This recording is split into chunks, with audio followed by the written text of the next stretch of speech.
Kali ini kita akan menceritakan Abu Nawas, yaitu yang mencium pantat ayam. Cerita dimulai pada suatu hari Raja Harun al-Rasyid sedang galau dengan sikap Abu Nawas. Beberapa kali Abu Nawas telah membuat malu di depan para pejabat kerajaan. Berlatar belakang dendam, inilah akhirnya Raja hendak membuat jebakan terhadap Abu Nawas.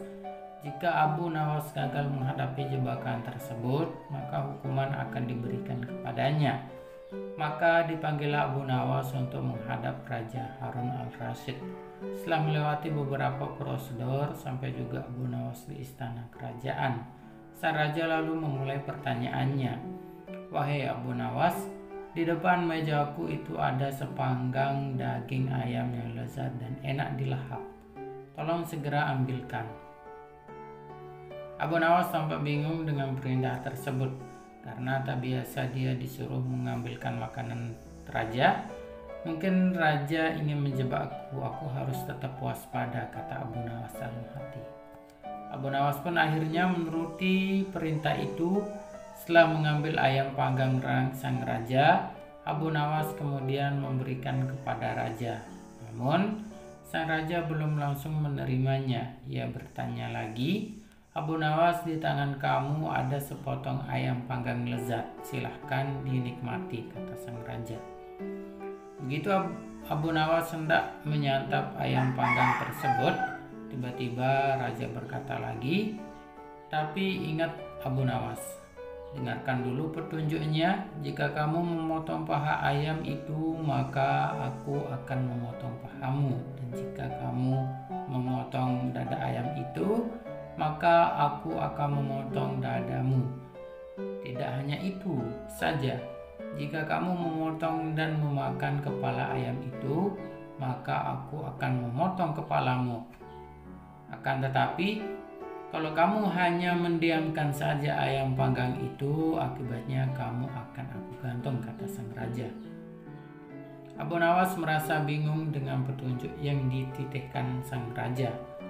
Dalam kebingungannya, ia semakin yakin jika hal itu hanya akal-akalan Raja Harun saja demi untuk menghukumnya. Tidak hanya Abu Nawas saja yang tegang, tapi juga semua pejabat kerajaan yang hadir di istana tampak tegang pula. Mereka hanya bisa menebak dalam hati tentang maksud dari perintah raja itu. Hampir 10 menit lamanya, Abu Nawas hanya membolak-balikkan ayam panggang itu. Semenjak suasana menjadi hening, kemudian Abu Nawas mulai mendekatkan ayam panggang itu tepat di indera penciuman para hadirin yang datang. Atas undangan raja mulai bingung dan tidak mengerti apa yang dilakukan Abu Nawas. Kemudian terlihat Abu Nawas mendekatkan indera penciumannya tepat di bagian pantat daging ayam bakar yang kelihatannya sangat lezat itu. Beberapa menit kemudian ia mencium bagian pantat ayam bakar itu.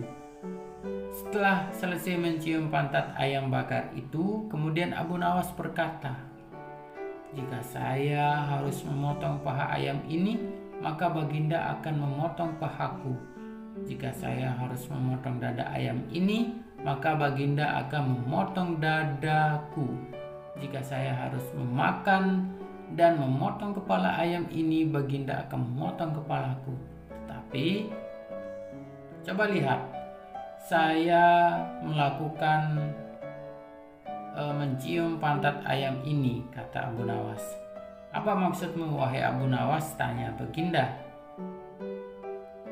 "Maksud saya adalah, kalau saya melakukan demikian, maka Baginda juga akan membalasnya demikian.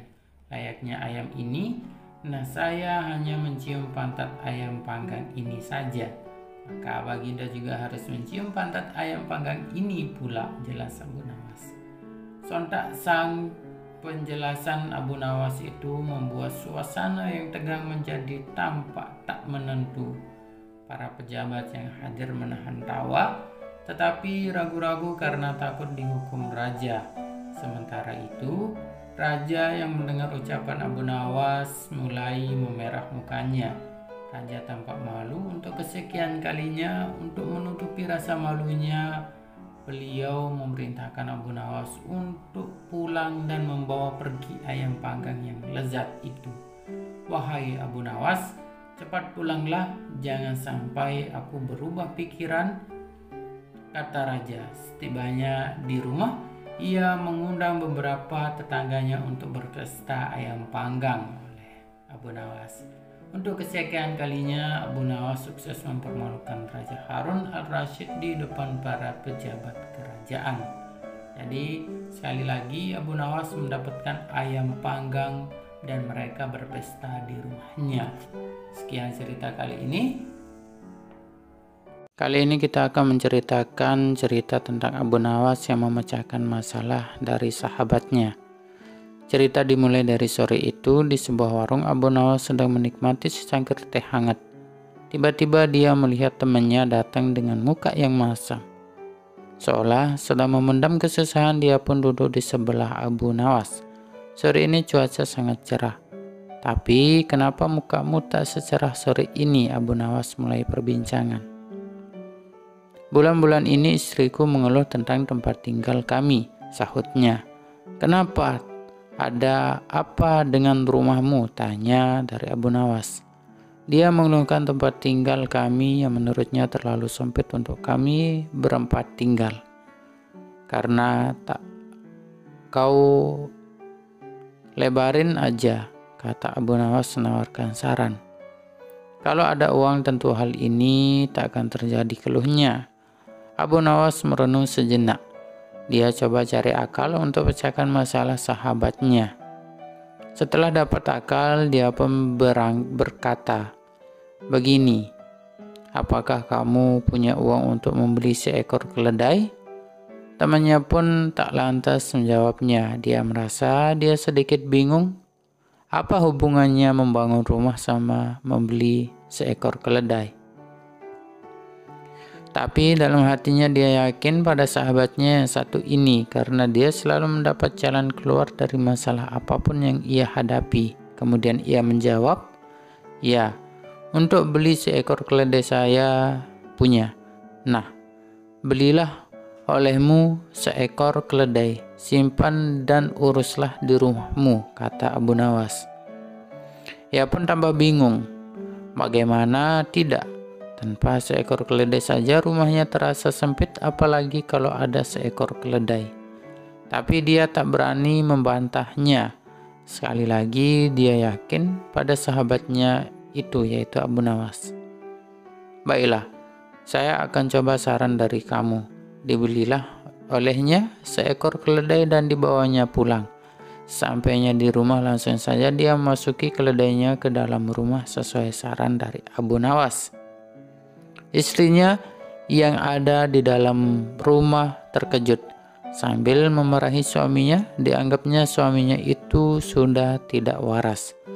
"Kamu sudah gila ya bang," kata istrinya untuk memarahi si suami. Tak sepatah kata pun keluar dari mulutnya. Dia sendiri bingung dengan apa yang telah ia lakukan dengan saran dari sahabatnya sendiri.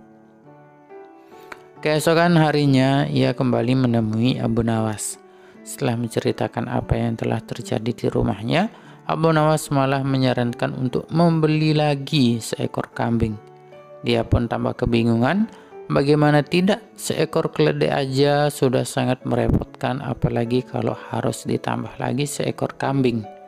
Lagi-lagi, dia tak bisa menolak sarannya karena dia percaya akan kecerdikan sahabatnya itu. Dia pun pulang dengan membawa seekor kambing ke rumahnya. Dapat kita bayangkan apa yang bakal terjadi di rumahnya. Untuk kedua kalinya ia kena marah sang istri. Apalagi saran yang ketiga, ia harus membeli lagi seekor angsa, tambah semrawut aja tuh rumahnya. Habislah kesabaran dari teman Abu Nawas ini. Ia tidak kuat lagi tinggal bersama hewan-hewan tersebut dan pergi menemui si pemberi solusi, yaitu tak lain dan tak bukan Abu Nawasnya. Abu Nawas cuma tersenyum mendengar curhatan sahabatnya. Seraya berkata, "Berapa uang yang kamu punya sekarang?" "Tak sepeser pun uang di kantongku," katanya. Sekarang kamu pulanglah dan jual keledaimu. Keesokan harinya setelah dia menjual keledainya, dia kembali menemui Abu Nawas. Namun kali ini ada yang berbeda dari wajah sahabat Abu Nawas ini. Dia sedikit lebih cerah. Abu Nawas pun bertanya, "Bagaimana keadaan rumahmu sekarang?" Sahabatnya pun menjawab, "Alhamdulillah, rumahku sekarang terasa sedikit lapang setelah keledainya ku jual." Abu Nawas pun berbicara, "Nah, sekarang kamu jual kambingnya dan angsanya." Dia pun menuruti kata sahabatnya itu. Keesokan harinya wajahnya dia benar-benar sumringah, tak ada beban yang tergambar di wajahnya sedikit pun. Dan dia berterima kasih pada Abu Nawas sahabatnya. Akhirnya dia dan istrinya sadar bahwa kelapangan itu ada setelah kita merasakan terlebih dulu kesempitan. Sekian cerita Abu Nawas. Kali ini cerita Abu Nawas yang akan BAB di kamar tidur. Cerita dimulai pada suatu waktu, Baginda Raja Harun al-Rasyid sangat gundah hatinya. Seperti biasa, dirinya ingin sosok Abu Nawas hadir di istana untuk menghibur hati sang raja. Namun, setelah beberapa kali dipanggil, Abu Nawas belum juga menampakkan batang hidungnya, entah kenapa. Setelah lama berpikir, akhirnya Baginda Raja menemukan cara agar Abu Nawas bisa hadir di istana kerajaan. Raja menyuruh 3 orang prajurit untuk pergi ke rumah Abu Nawas agar buang air besar di tempat tidurnya. Pengawal pun sontak pergilah ke rumah Abu Nawas dan beraklah di tempat tidurnya. Dan kalau kalian berhasil, maka masing-masing akan aku beri uang 1000 dirham titah raja kepada pengawalnya. "Daulat Paduka," jawab ketiga pengawal itu secara bersamaan. Sementara itu, duduk di sebelahnya ada Ki Patih yang mendengar obrolan raja dengan ketiga pengawal itu. Karena berhubung tugas yang diberikan kepada 3 anak buahnya yang agak aneh, Ki Patih memberanikan diri untuk bertanya kepada sang raja. "Maaf Paduka, bukankah tugas yang diberikan ini tampak aneh dan menghina?" tanya Patih. Patih pun menjawab, "Tapi itulah siasatku agar Abu Nawas segera hadir ke istananya," jawab Baginda. "Apakah gerangan rencana Baginda?" tanya Patih.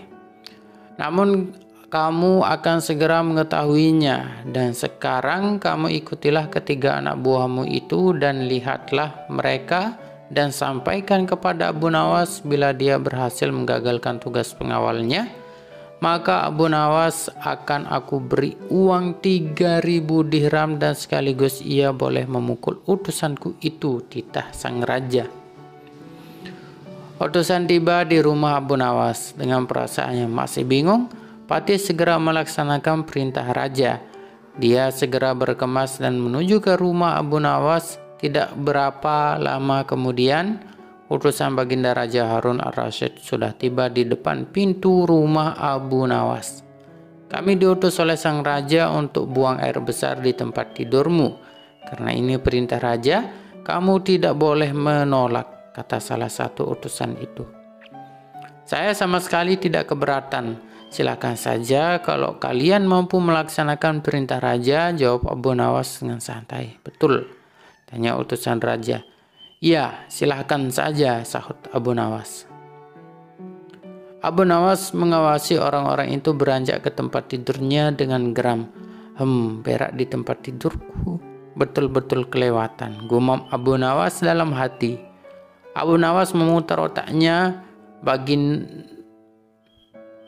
bagaimana caranya agar para utusan itu mengurungkan niatnya. Setelah beberapa lama berpikir, Abu Nawas akhirnya menemukan cara untuk menggagalkan tugas para utusan itu.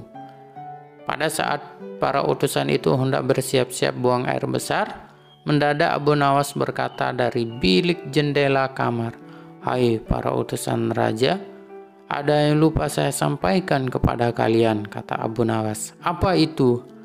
tanya salah satu utusan raja. Saya ingatkan supaya kalian jangan melebihi perintah Baginda Raja. Jika kalian melanggar, saya akan pukul kalian dengan sebuah pentungan besar dan setelah itu saya akan laporkan kepada Baginda bahwa kalian melanggar perintahnya. Jawab Abu Nawas dengan serius. Dengan cekatan, Abu Nawas segera mengambil sebatang kayu besar yang ada di dapur rumahnya. Bahkan kini Abu Nawas sudah mengambil pentungan kayu besar itu. "Hai, apa maksudmu tadi, Abu Nawas?" tanya salah satu utusan. "Ingat, perintah raja hanya buang air besar saja dan tidak boleh lebih dari itu," jawab Abu Nawas. "Iya, benar," jawab utusan itu. "Aku ulangi, hanya buang air besar saja, tidak boleh lebih. Ingat, tidak boleh kencing, tidak boleh buka celana, tidak boleh cebok, hanya buang air besar saja," tegas Abu Nawas dengan seriusnya. "Mana mungkin itu tidak mungkin. Kami juga harus buka celana dan kencing," jawab salah satu utusan. "Aku akan pukul kalian sekeras-kerasnya jika kalian melanggar perintah raja," sahut Abu Nawas. Abu Nawas mendapat hadiah 3.000 dirham. Para utusan itu saling pandang kebingungan dengan ucapan Abu Nawas itu. Tiba-tiba ada suara seseorang yang memanggil Abu Nawas. "Abu Nawas." Karena ada suara yang sudah tidak asing lagi didengar, Abu Nawas serta para utusan segera berkumpul untuk menemui asal suara itu.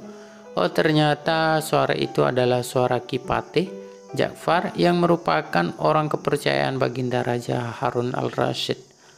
"Aku sudah mendengar perdebatan kalian. Baginda Raja memang memerintahkan para utusan untuk berak di tempat tidurmu.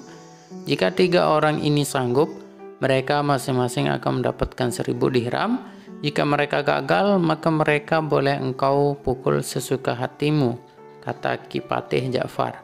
"Oh begitu, lalu hadiah dari Baginda untukku berapa, tuaku?" tanya Abu Nawas.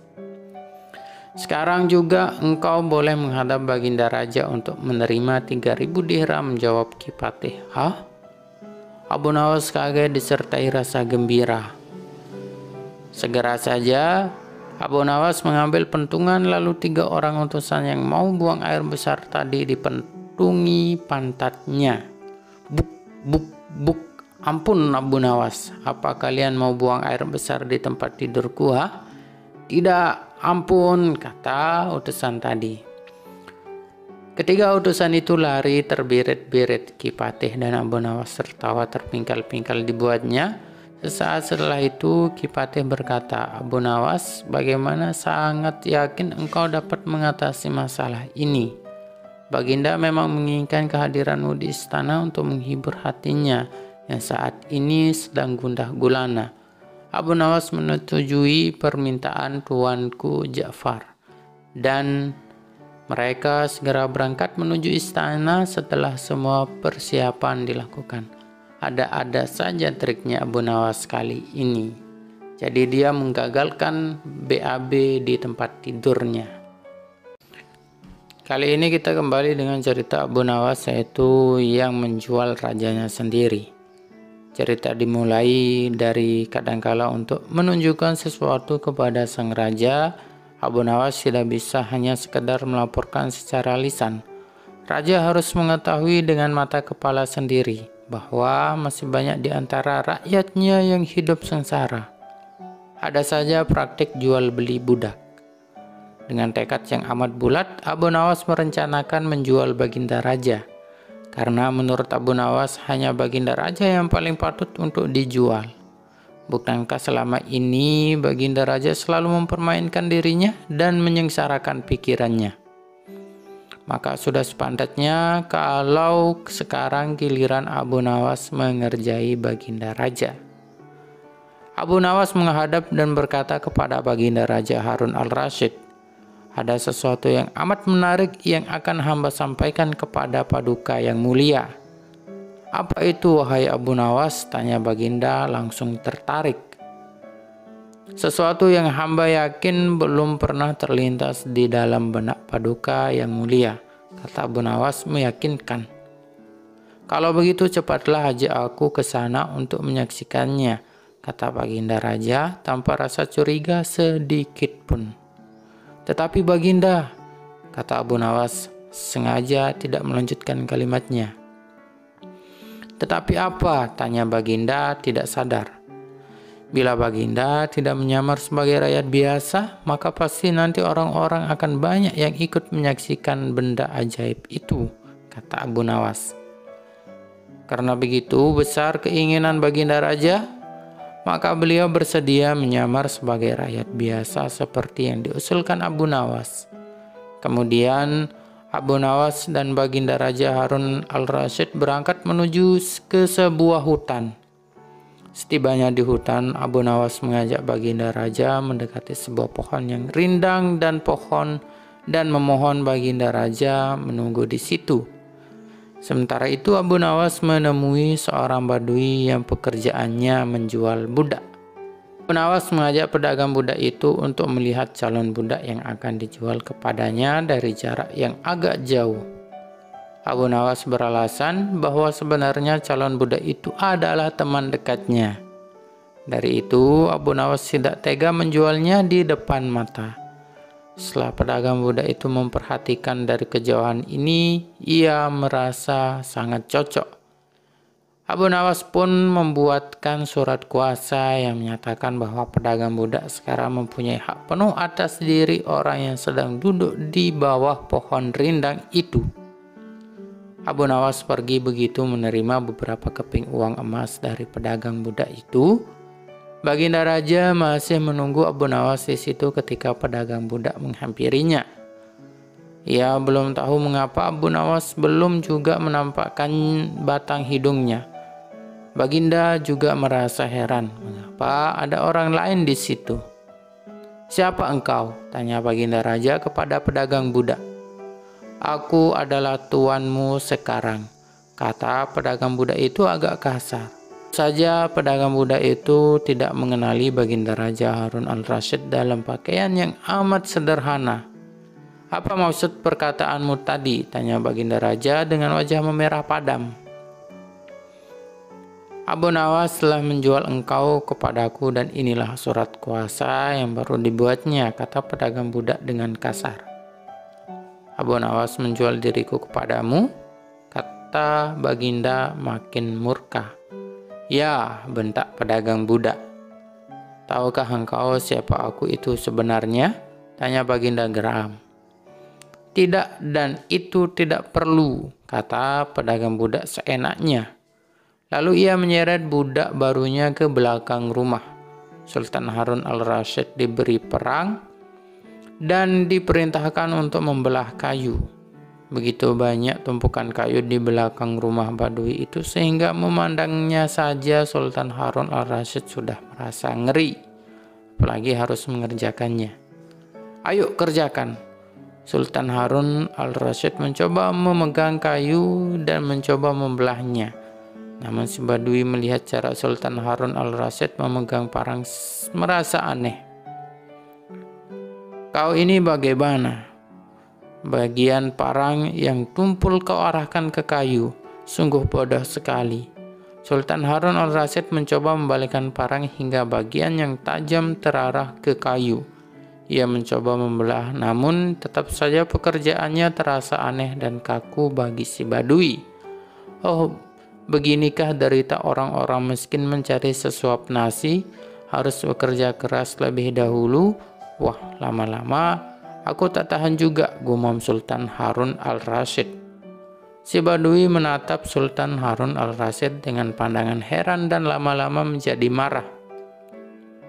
Ia merasa rugi, barusan membeli budak yang bodoh. "Hai badui, cukup semua ini, aku tak tahan," kata sang raja.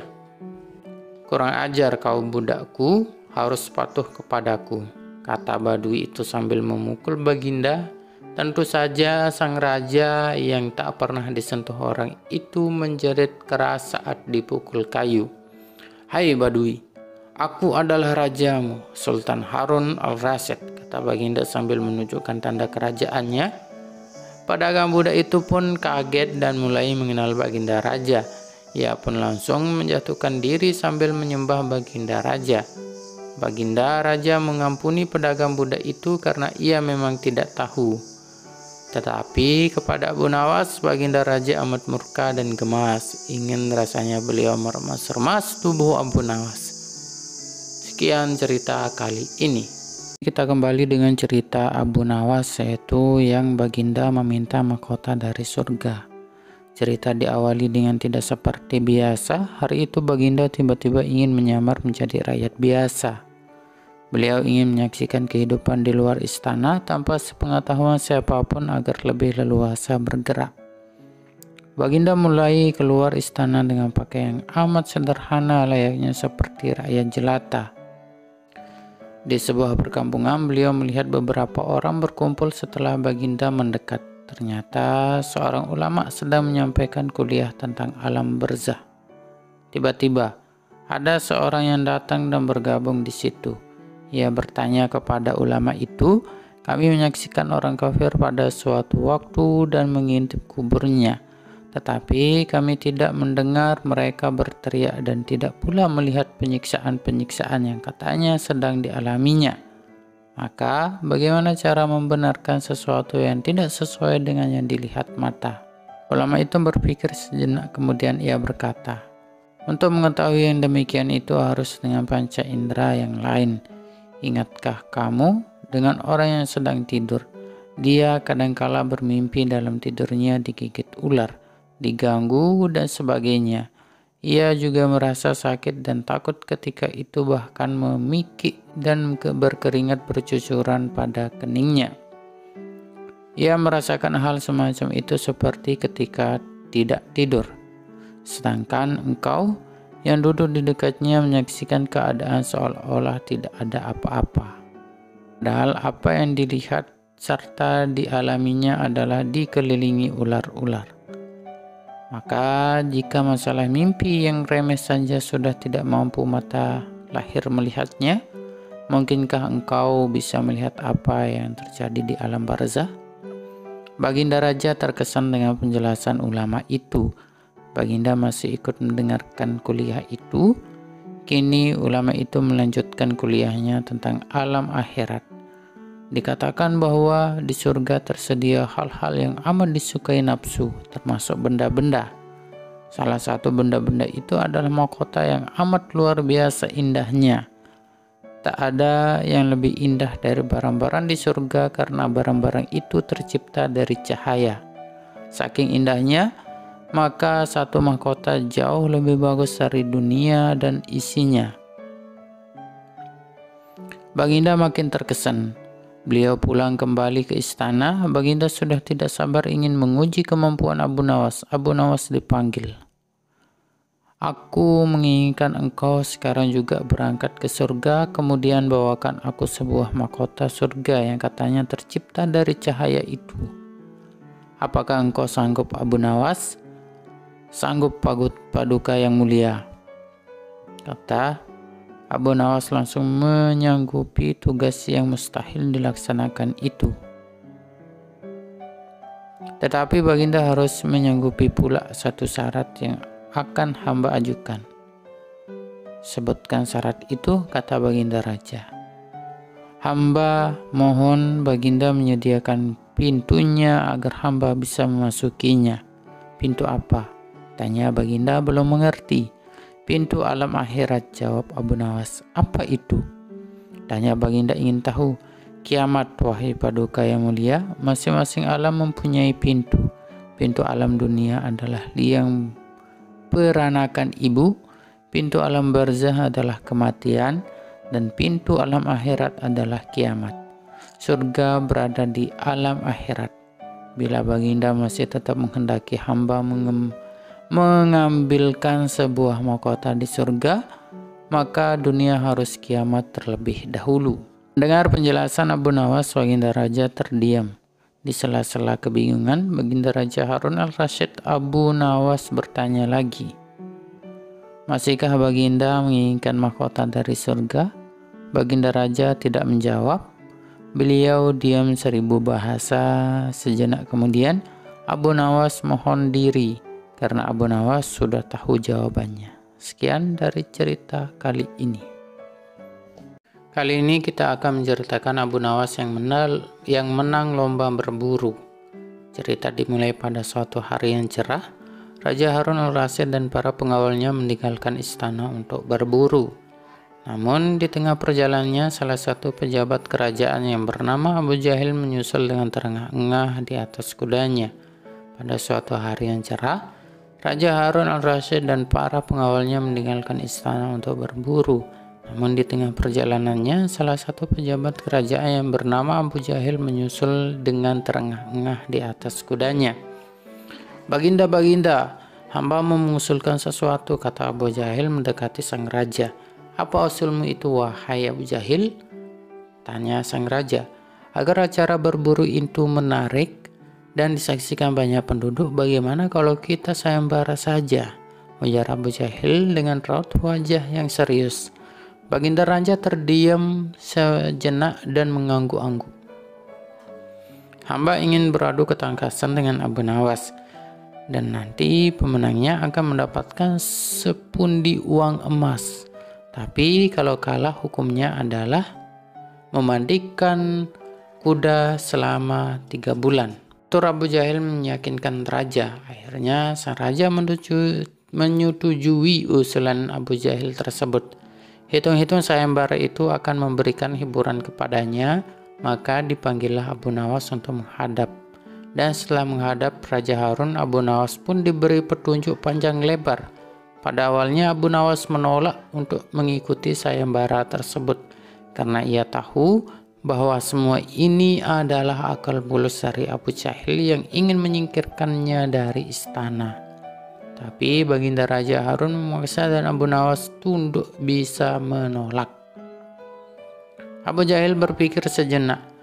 Ia tahu kalau Abu Jahil sekarang diangkat menjadi pejabat istana, ia pasti mengerahkan semua anak buahnya untuk menyumbangkan seekor binatang buruannya di hutan nanti. Namun karena kecerdikannya, Abu Nawas malah tersenyum riang.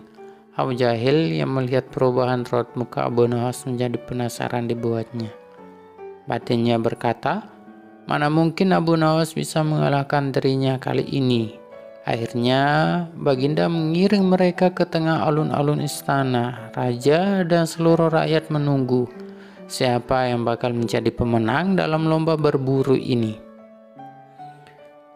Trompet tanda mulai adu ketangkasan pun ditiup.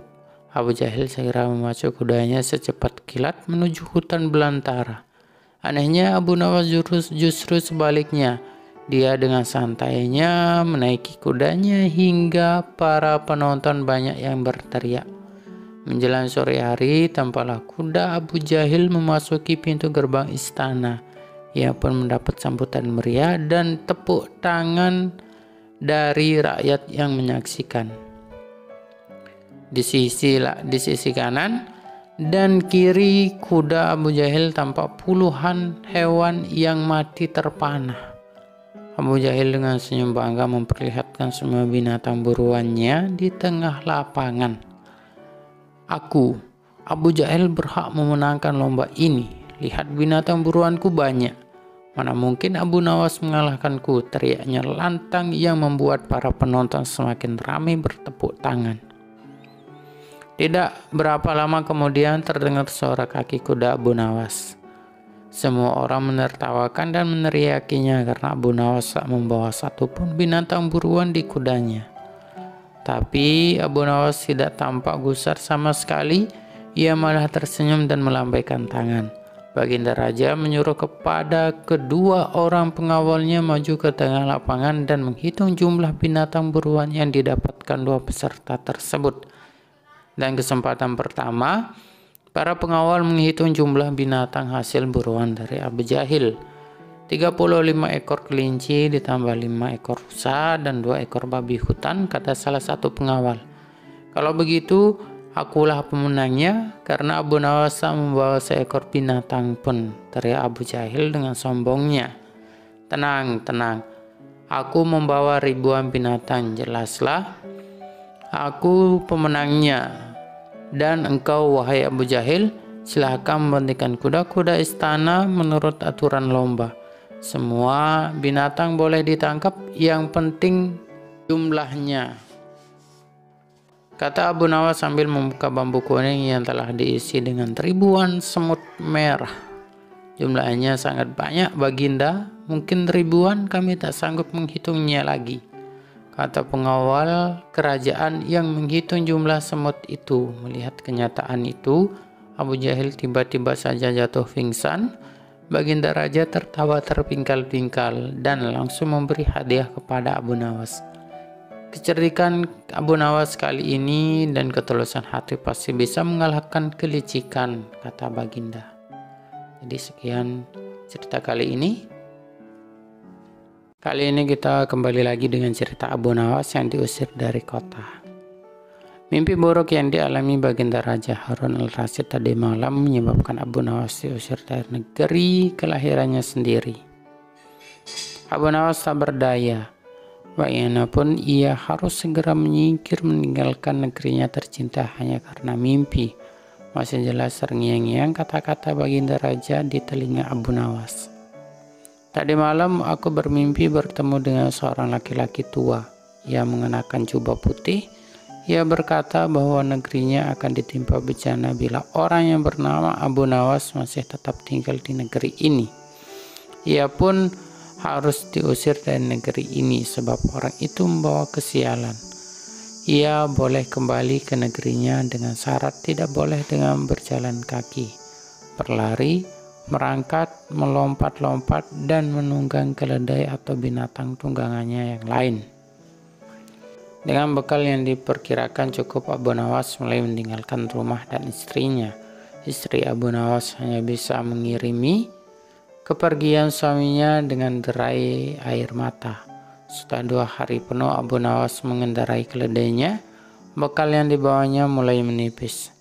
Abu Nawas tidak terlalu meresapi pengusiran dirinya dengan kesedihan yang terlalu mendalam. Sebaliknya, Abu Nawas merasa bertambah yakin bahwa Tuhan yang Maha Perkasa akan segera menolong keluar dari kesulitan yang sedang melilit pikirannya. Bukankah tiada seorang teman pun yang lebih baik daripada Allah Subhanahu wa Ta'ala dalam saat-saat seperti itu? Setelah beberapa hari Abu Nawas surada di negeri orang. Ia mulai diserang rasa rindu yang menyayat-nyayat hatinya yang paling dalam. Rasa rindu itu makin lama makin menderu-deru seperti dinginnya jam harir. Sulit untuk dibendung. Memang tak ada jalan keluar yang lebih baik daripada berpikir. Tetapi dengan akal apakah ia harus melepaskan diri? Begitu tanya Abu Nawas dalam hati. Apakah aku akan meminta bantuan orang lain dengan cara menggendongku dari negeri ini sampai ke istana Baginda? Tidak akan ada seorang pun yang sanggup melakukannya. Aku harus bisa menolong diriku sendiri tanpa melibatkan orang lain. Pada hari ke-19, Abu Nawas menemukan cara yang tidak termasuk larangan Baginda Raja Harun al-Rasyid. Setelah segala sesuatu dipersiapkan, Abu Nawas berangkat menuju ke negerinya sendiri. Perasaan rindu dan senang mengumpal menjadi satu. Kerinduan yang selama ini melecut-lecut semakin menggila karena Abu Nawas tahu sudah semakin dekat dengan kampung halaman. Mengetahui Abu Nawas bisa pulang kembali, penduduk negeri gembira. Desa-desus tentang kembalinya Abu Nawas segera menyebar cepat bau semerbak bunga yang menyerbu hidung. Kabar kepulangan Abu Nawas juga sampai ke telinga Baginda Harun al-Rasyid. Baginda juga merasa gembira mendengarkan berita itu, tetapi dengan alasan yang sama sekali berbeda.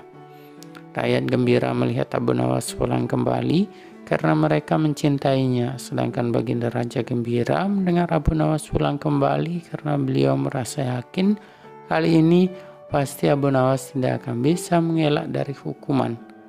Namun Baginda amat kecewa dan merasa terpukul melihat cara Abu Nawas pulang ke negerinya. Baginda sama sekali tidak pernah membayangkan kalau Abu Nawas ternyata bergelayut di bawah perut keledai. Sehingga Abu Nawas terlepas dari sanksi hukuman yang akan dijatuhkan karena memang tidak bisa dikatakan telah melanggar larangan baginda raja karena Abu Nawas tidak mengendarai keledai tetapi mengkelayut di bawah perut keledai. Jadi cerita Abu Nawas. Sekian dari kita. Jangan lupa subscribe ya guys. Kali ini kita kembali dengan cerita Abu Nawas, yaitu Abu Nawas yang paling kaya raya.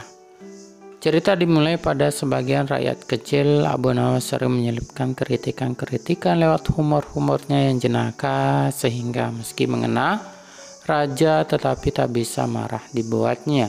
Seperti dalam kisah ini, pasar tempat orang berdagang menjadi heboh gara-gara celotehan Abu Nawas. Kawan-kawan, hari ini saya sangat membenci perkataan yang hak tetapi menyayangi yang fitnah. Hari ini saya menjadi orang yang paling kaya, bahkan lebih kaya daripada Allah Subhanahu wa Ta'ala, ujar Abu Nawas. Omongan Abu Nawas ini sungguh aneh karena selama ini dia termasuk orang yang alim dan takwa meski suka jenaka. Taruhan saja polisi kerajaan menangkap dan menghadapkannya kepada khalifah. Hai Abu Nawas, benarkah engkau berkata begitu? Tanya khalifah. Benar tuan, ujarnya yang santai. Mengapa kau berkata begitu? Sudah kafirkah engkau? Tanya baginda raja. Saya kira khalifah pun sama seperti saya. Khalifah pasti membenci perkara yang hak, ujarnya. Gila benar engkau, bentak khalifah mulai marah. Jangan keburu marah khalifah, dengarkan dulu keterangan saya. Abu Nawas merasa meredakan marah khalifah. Keterangan apa yang kau dakwahkan? Sebagai seorang muslim, aku harus membela yang hak, bukan malah membencinya. Tahu? Ujar khalifah geram. Setiap orang membacakan talqinnya selalu mendengarkan ucapan bahwa mati itu hak, begitu juga dengan neraka. Tidakkah khalifah juga membencinya seperti aku? Katanya. Cerdik pula kau itu, ujar khalifah setelah mendengar penjelasan Abu Nawas. Tapi apa pula maksudmu kau menyayangi yang fitnah? Tanya khalifah menyelidik. Sebentar khalifah, barangkali Anda lupa bahwa di dalam Al-Quran disebutkan bahwa harta benda dan anak-anak itu kita adalah fitnah. Padahal khalifah menyayangi harta dan anak-anak khalifah seperti saya. Benar begitu khalifah? Ya, memang begitu. Tapi mengapa kau mengatakan lebih kaya daripada Allah yang Maha Kaya? Tanya khalifah yang makin penasaran itu. Saya lebih kaya daripada Allah karena saya mempunyai anak, sedangkan Allah tidak beranak dan tidak pula diperanakkan. Itu memang benar, tetapi apa maksudmu berkata begitu di tengah pasar sehingga membuat keonaran? Tanya khalifah habis pikir. Dengan cara begini saya akan ditangkap dan dihadapkan pada khalifah, jawab kalem. Apa perlumu kau menghadapku? Agar memperoleh hadiah dari khalifah, jawab Abu Nawas tegas. Dasar orang pintar, komentar khalifah. Sidangnya semua tegang untuk mengadili Abu Nawas tersebut menjadi penuh gelak tawa. Tak lupa khalifah memberikan uang sebagai hadiah kepada Abu Nawas dan menyuruhnya meninggalkan istana. Nyelorohlah Abu Nawas sambil menyimpan dinar di sakunya. Alhamdulillah dapat rezeki, gumamnya.